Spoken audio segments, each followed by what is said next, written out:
Hola a todos. Bien, pues hoy vamos a hablar del manido problema que tenemos aquí en España. No, bueno, es el tema de Pedro Sánchez. Claro, al necesitar con tanto ahínco, digamos, los apoyos de nacionalistas vascos y catalanes, de ultranacionalistas, diría, vascos y catalanes, pues aquí se está formando, pues eso, un esperpento, un continuo ceder y ceder y un continuo, digamos, espectáculo dantesco que era de prever por una parte, porque hace mucho tiempo que se está cociendo. Pedro Sánchez solo es el que está rematando, digamos, el asunto, ¿no? Pero no es el culpable, ni mucho menos, del asunto en su totalidad. Pero bien, ahora estamos asistiendo, digamos, como a la fase final, ¿no? A la fase final del espectáculo, ¿no? Digamos, de alguna forma, y es la traca, ¿no? La traca final. Es lamentable porque, es decir, que ese problema de nacionalismo vasco y catalán y tal, tiene muchas aristas y muchos ángulos, y si nos ponemos serios de verdad, digamos, se puede mirar de mil formas, de mil maneras. Evidentemente, claro que no es ilegítimo en realidad que un sentimiento en una región pues sea más nacionalista, menos nacionalista, que incluso sea independentista. No hablamos de legitimidad, ni hablamos de... que son en el terreno donde lo han llevado hace mucho tiempo, muchos años. Tanto los vascos como los catalanes han llevado al terreno de la legitimidad, al terreno de los derechos, al terreno de la reivindicación, digamos, jurídica, etcétera. Y todo esto, evidentemente, que tienen todas las de ganar, porque es que realmente no hay nada escrito en las piedras de ningún sitio, ni en el cielo, ni en ningún lugar, digamos, del mundo. Hay algo escrito a sangre y fuego que diga que yo qué sé, España tiene que ser, la península ibérica tiene que ser una unidad en el destino universal, y incluso Portugal debería estar integrada en España, y España debería ser un bloque. No hay nada escrito jurídicamente, ni nada escrito en ninguna ley, ni divina, ni de los hombres, que diga que eso deba ser así. Pero es que al revés tampoco. Es decir, no hay nada escrito que diga que España tiene que ser una península súper dividida en 1000 trozos, y que cada región, incluso cada comarca, tiene que ser independiente de la otra, etcétera. Es decir, a este paso vamos a la Italia renacentista, es decir, a la Italia antes de Garibaldi, que había ciudades de Estado. O sea, era mucho peor que España, Italia.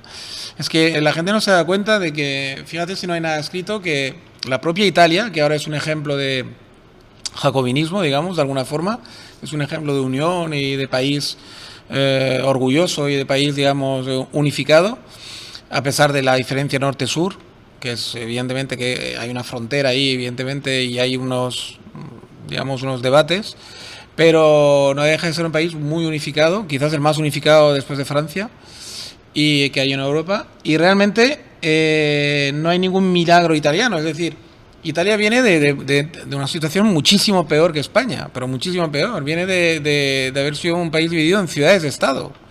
Es decir, en la Edad Media, y realmente hubo una época en que Italia no solamente no estaba dividido en regiones, sino que estaba dividido, repito, en ciudades-estado. Es decir, que tú te ibas a Génova, era una república, Venecia era otra república, etcétera, etcétera, etcétera, ¿no? Así que realmente eso demuestra que se puede ir en cualquier dirección. En cualquier dirección. O sea, es decir, es la voluntad política que tú tengas, la voluntad de los ciudadanos y la voluntad realmente de la gente. Evidentemente que no hay nada escrito, ¿no? Y llevar al terreno de lo jurídico, de tal y cual, pues claro, evidentemente es hacerles el juego a los ultranacionalistas regionales, porque ellos te van a decir que tienen derecho a votar, y es verdad, que tienen derecho a decidir, también es verdad, que tienen derecho, digamos, a reclamar la independencia, y es cierto, ¿por qué no? Es decir, moralmente tienes derecho, tienes todos los derechos del mundo a ir a la dirección que quieras, ¿no? Pero claro, el problema es que nadie lo quiere llevar al terreno donde hay que llevar realmente esas cosas, y para la cual se inventó los estados-nación, que incluyeran a todas las diferentes etnias, diferentes lenguas, diferentes, tendencias que había siempre dentro de cualquier región europea, ¿no? ¿Y por qué se impuso al final? ¿Y por qué, digamos, de alguna forma este modelo se está imponiendo en el mundo entero, se ha impuesto en el mundo entero?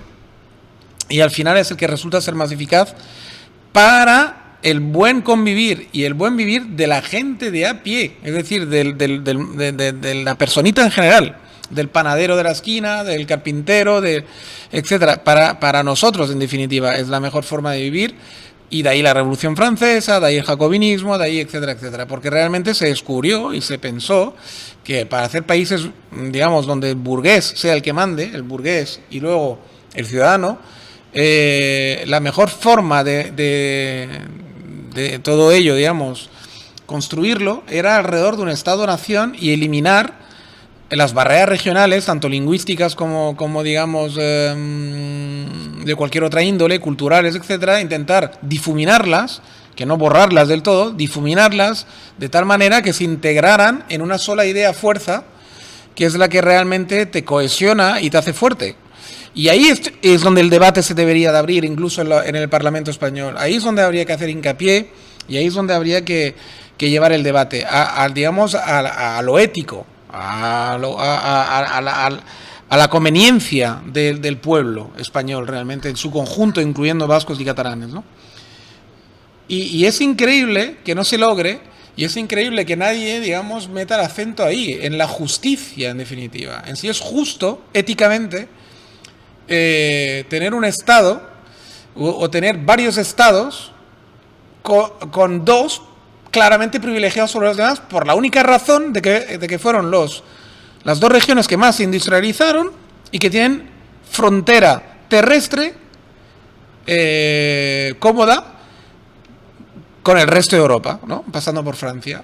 Entonces, con esas dos únicas razones son por las cuales se han desarrollado, y luego el puerto de Bilbao y el puerto de Barcelona, se han desarrollado estas dos regiones, y por una cuestión totalmente geográfica resulta, y bueno, y geopolítica en el sentido, geoestratégica en el sentido de que por razones estratégicas que no quiero extender, que si conocéis un poquito de la historia de España, todos sabéis por qué es Bilbao y no otro, y por qué es Barcelona y no otro, los que realmente, digamos, se llevaron el gato al agua de la industria en su momento, cada uno una industria diferente además, porque Bilbao, País Vasco, ya sabéis que estaba más volcada sobre metales y siderurgia y todo el tema y Cataluña era más por el tema de telas, telares y luego pues otros asuntos, ¿no? Industriales. Ya mucho más tarde, con el franquismo, se acabó de apuntalar la industria aquí moderna por el tema de ensamblajes de coches, etc, etc, ¿no? La Pirelli y tal.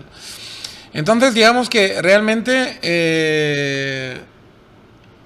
digamos, son por puras cuestiones. Entonces, por puras cuestiones estratégicas, por puras cuestiones que realmente nada tienen que ver ni con el carácter del catalán ni del vasco, ni con una mejor predisposición o mayor predisposición a trabajar, ni nada de lo que luego los racistas de ambos bandos quisieron dar a entender.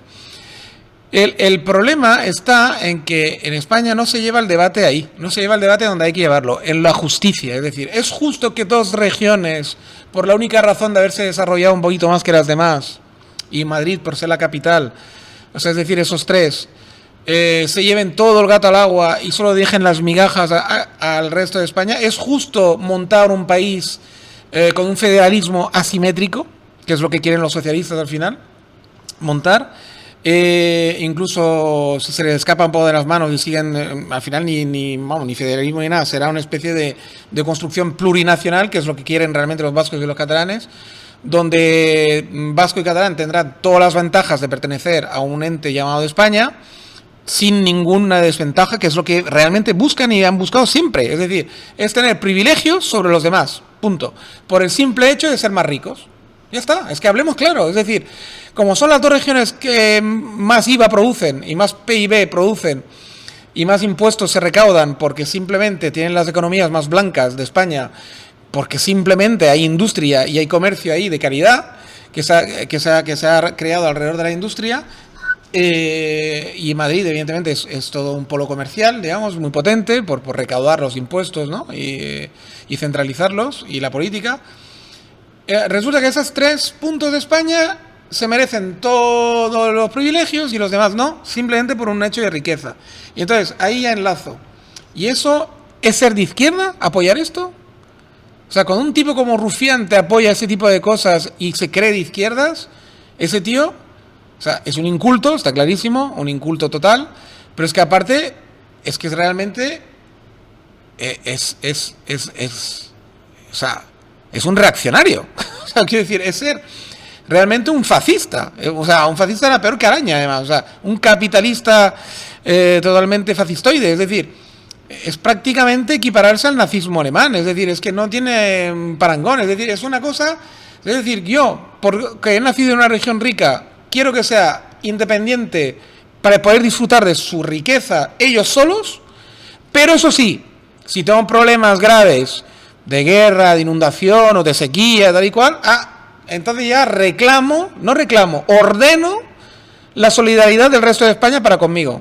Ahora, cuando el resto de España quiere mi solidaridad, bueno, ya veremos, se la daré a cuentagotas, cuando a mí me interese y cuando realmente tenga un excedente. Si no, nada, se joden. O sea, y esto es política de izquierda. Eso es una política, por mucho que la maquillen luego con subir el salario mínimo y que ellos hacen mucho, porque todo eso es maquillaje. O sea, yo lo que no entiendo es cómo la gente se deja engañar por ese maquillaje. Es decir, te maquillan un poquito la cosa. No, es que nosotros miramos por el pensionista, miramos por el trabajador, miramos, o sea, la tonta útil esta de la 10, ¿no? Que sirve para maquillar el ultranacionalismo y la construcción de un país súper injusto, pero como está maquillado con, bueno, pero tranquilos, que os daremos propinas, que os daremos a los peñolitos de a pie que estáis fuera de Cataluña, el País Vasco y Madrid, os vamos a dar, tranquilos que os damos la limosna. La limosna sí, hombre, a nadie se le niega la limosna, no me jodas. Solidaridad no, pero limosna la que quieras, ningún problema. Mira que soy de izquierda, porque te doy limosna a tope. O sea, quiero decir, es tan vergonzoso lo que está pasando y además encima bajo el auspicio del Partido Socialista Español, que se supone que es el que tiene que proteger y el que tiene que negarse a todo esto y el que tiene que luchar, el que tiene que luchar más en contra del nacionalismo vasco y catalán y negarles el pan y la sal, pues no, resulta que se alían a ellos para poder gobernar en Madrid y encima te venden de que esto es muy solidario y que esto es muy de izquierdas y había que dar un frenazo a la extrema derecha y con tal de pegar un frenazo a la extrema derecha, pues hay que darle todo a los vascos y los catalanes, que no pasa nada, que todo eso es muy de izquierda y muy solidario, es muy chupi guay. O sea, es impresionante y que luego que el pueblo español encima lo acepte sin rechistar y que todo el mundo que vota a esta gente, porque claro, tienen millones de votantes, no piense por un solo segundo que esto es pan para hoy y hambre para mañana y que encima es súper injusto y súper innoble y es que no hay adjetivos, es una cosa alucinante, es flipante que el trabajador español, la gente de a pie o el parado español encima lo veo bien. O sea, porque es de izquierdas. Porque se supone que estamos haciendo políticas de izquierdas haciendo eso. Bueno, en fin. Es absolutamente alucinante. Lo voy a dejar aquí. Yo pretendía hacerlo cortito, no lo voy a hacer muy largo esto. Y nada, como digo siempre, agradecer a los puñaditos de suscriptores nuevos que os habéis apuntado estas últimas semanas. Que habría sido como 15 o 20. Poco a poco eso se va llenando. Agradeceros, pues eso, los comentarios, que veo que también se va animando la casilla de comentarios, que es la que a mí realmente me hace gracia. Y no ser tan ratas con los likes, que os apuntáis y no os olvidáis los likes, que para parecer sí que es importante eso, no, yo no sé qué era tan importante. No, me vais dando likes, pero muy poquitos, la verdad. Así que ir dando el like, que se ve que es importante para que se posicione y no sé qué, para que el vídeo corra un poquito más por la red de YouTube. Y ya está, ¿vale? O sea que un saludo a todos, cuidaros mucho, como digo siempre, y hasta el próximo podcast. Chao, chao.